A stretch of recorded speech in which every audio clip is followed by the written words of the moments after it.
Hello guys! So for today's video, dahil Wednesday ngayon, market day ng San Isidro. So pagpasensyahan nyo na yung video ka dyan kasi sobrang labo. Kasi naman yung cellphone ko sirang-sira na. So yan, nandito na tayo sa market. And nandyan si tita, batak na batak sa pagpili ng ukay-ukay. Kasi naman guys, sobrang hilig niya sa mga ukay-ukay. Kaya minsan, naiinis na rin kami sa sobrang tagal mag-antay. And ayan, sobrang pawis na ako yan. Kasi sobrang init naman kasi yan sa market. So lumipat ulit kami ng pwesto na itong kasama ko para antayin si tita. Ayan na naman siya guys, namimili niya naman. Talagang batak na batak, kulang na lang siya na yung Muslim dyan. So, ayan, nabuboring na yung kasama ko. Boring na, naiinis na. Dahil pawis na pawis ako, yan, punas ako sa damit niya. Deserve mo yan, boy. Deserve. Tapos na si tita sa pag-uukay. Punta namin dito para bumili ng ulam. Siyempre, ang paborito namin lahat na creamy dory fish. Sobrang sarap niyan, guys. Sarap isigang. Oo. Kasi sobrang sarap niyan. Lalo yung may taba-taba na part. Tapos si tita dito, nakikipagkwentuhan pa kaya sobrang tagal kami nito. Ayan, so dahil kulang yung binili namin, pinadagdagan pa. And alam nyo ba guys, sobrang bait ng tindera si ate. Dinagdagan pa niyan, tignan mo, dadagdagan pa niyan. O, di ba may pa-free?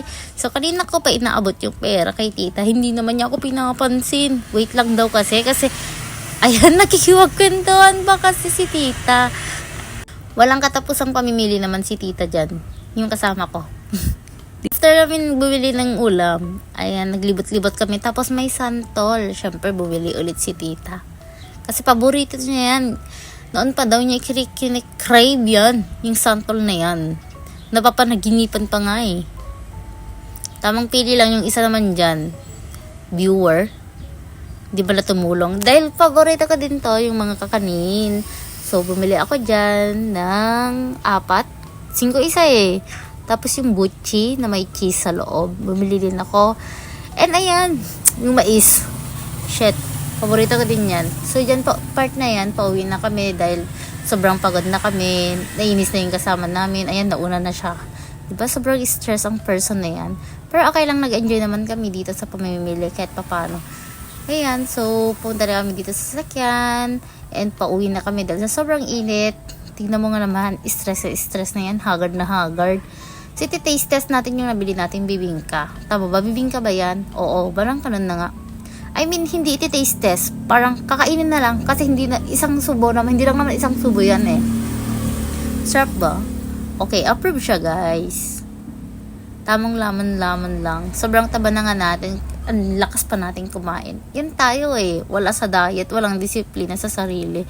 And alam nyo ba guys na every market talaga dyan sa San Isidro na pumupunta na kami dyan. Naghatid kami ng mga estudyante, dumadaan na din kami para ganun is may mga stock kami dito sa bahay. Sobrang masasarapan ako sa mga kakanin na mga ganyan.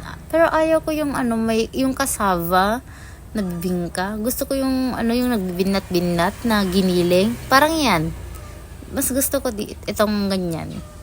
Mas masarap. Last tubo mo na kasi yan, girl. Ayan. Diba sobrang lakas numamon. So nauuaw na ako dyan. Teka lang. Hi! So inom lang tayo dyan kasi sobrang mabibilaukan ng person. So, ayan lang guys. Sana nag-enjoy kayo sa aking vlog today. Don't forget to share, like, and subscribe my YouTube channel. Post ko na lang dito. Thank you. Bye!